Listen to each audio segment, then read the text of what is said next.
प्रभु यीशु ख्रिस्त में मेरे प्रिय भाइयों और बहनों, आप सबों को जय यीशु और पेंतकोस्त त्योहार के ढेर सारी शुभकामनाएं अदा करता हूं।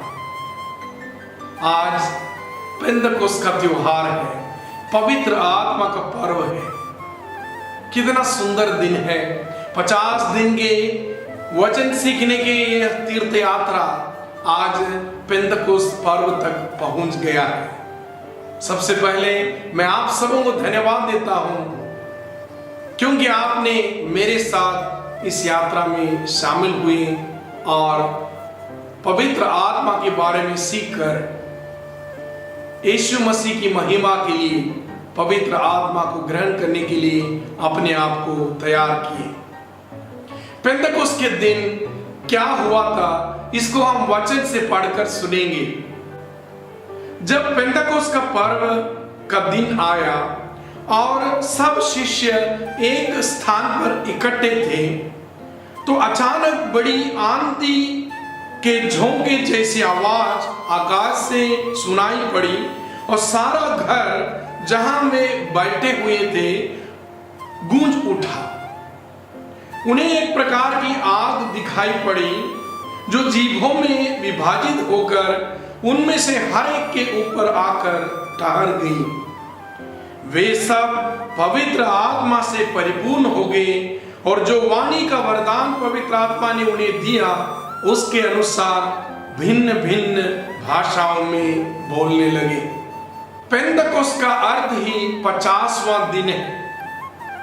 यहूदी लोग पास्का पर्व के 50 दिन बाद पेंतकोस्त का पर्व मनाते थे। एक प्रकार से फसल कटाई के बाद धन्यवादी पर्व के रूप में पेंतकोस्त को मनाया जाता था। बाद में यहूदियों ने इस पर्व को नूह के साथ परमेश्वर ने जो विधान बनाया था, नूह के समय प्रलय होकर बहुत ही मानव जाति के लिए संकट का समय था और उस प्रलय के बाद परमेश्वर नूह के साथ जो विधान बनाता है उस विधान की यादगार भी पेंतकोस्त को बनाते हैं। बाद में यहूदी लोग एक और विधान की यादगार में पेंतकोस्त को मनाना शुरू किया।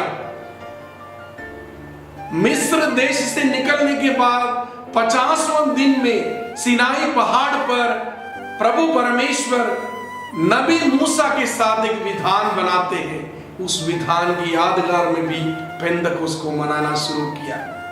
प्रिय भाई और बहनों, लेकिन ईसाई लोगों के लिए, मसीही विश्वासियों के लिए पेंतकोस्त प्रभु यीशु के पुनरुत्थान के बाद 50 दिन पूरे होने से पेंतकोस्त का पर्व मनाते हैं, जिस दिन पवित्र आत्मा का आगमन होता है। प्रिय भाई और बहनों, क्रिसमस और ईस्टर पर्व के साथ यीशु मसीह के जन्म और यीशु मसीह के पुनरुत्थान के जो पर्व है उनके साथ साथ उतने ही महत्व देकर हम पेंतकोस्त को मनाते हैं।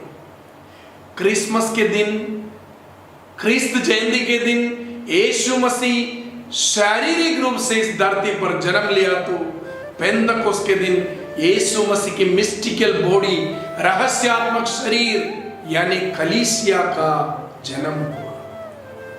आज हमारे कलीसिया का बर्थडे है। यीशु मसीह की कलीसिया का बर्थडे पेंतकोस्त के दिन है। इसलिए हम सबको खुशी मनाना है क्योंकि आज माता कलीसिया का जन्मदिन है। प्रिय भाई और बहनों, पेंतकोस्त के दिन क्या हुआ था ये हमें मालूम है। ऊपर की शक्ति से सब लोग आलोकित हो गए और वे भिन्न भिन्न भाषाओं में प्रचार करते हुए परमेश्वर के लिए गवाह बने, पवित्र आत्मा से पूरित हो गए। क्या पेंतकोस्त एक ही दिन में मनाया जाता है? केवल एक दिन? बिल्कुल नहीं। ऑस्कर रोमेरो, धन्य ऑस्कर रोमेरो हमें बताते हैं हर दिन हम पेंतकोस्त मना सकते हैं जब हम पवित्र आत्मा के प्रकाश को चमकने के लिए अवसर देंगे। जब हम हमारे पूरा आस्था पवित्र आत्मा की शक्ति पर, ऊपर से दिए जाने वाले शक्ति के ऊपर हम अपनी आस्था रखेंगे, तो हर दिन, प्रत्येक दिन हमारे लिए पेंतकोस्त होगा। प्रिय भाई और बहनों, आज कलीसिया में हर दिन पेंतकोस्त इसलिए नहीं होता है क्योंकि कलीसिया और हम विश्वासी लोग हमारी आस्था किसके ऊपर रखते हैं।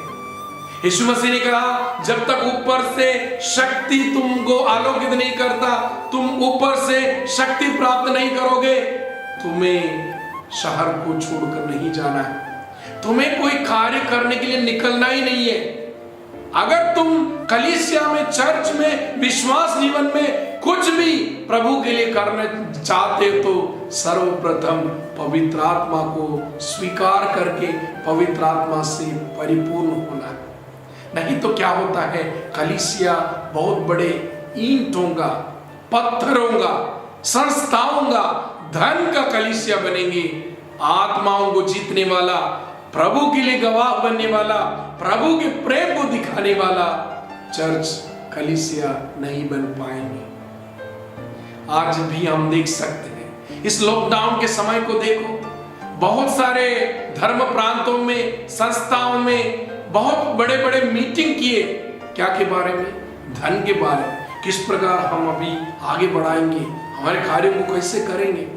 लेकिन बहुत ही कम लोग, बहुत ही कम बिशप या अधिकारी लोग हम किस प्रकार अपने पास्टरल मिनिस्ट्री को करेंगे, किस प्रकार आत्माओं तक पहुंचेंगे, किस प्रकार हमारे विश्वासियों को देखभाल करेंगे, इसके बारे में सोचा ना कुछ परिपत्र निकाला, ना ज्यादा उसके बारे में आज भी उतना चिंता करते हैं। मैं सबों के बारे में नहीं बोलता हूं, मैं किसी को दोषी नहीं ठहराता हूं, मैं आत्म अंतःकरण की जांच करते हुए मुझे भी उस जगह में खड़ा करता हूं। हमारे विश्वासियों को भी देखो, कुछ लोग अपने जीवन में वफादार रहते हुए हर प्रकार की प्रार्थना, यूट्यूब में जो प्रवचन आता है, फेसबुक में जो प्रार्थना आती है, इस सब में भाग लेते हुए बाइबल लिखता है, बहुत सारे गतिविधियों में भाग लेते हुए, बाइबल को पढ़ते हुए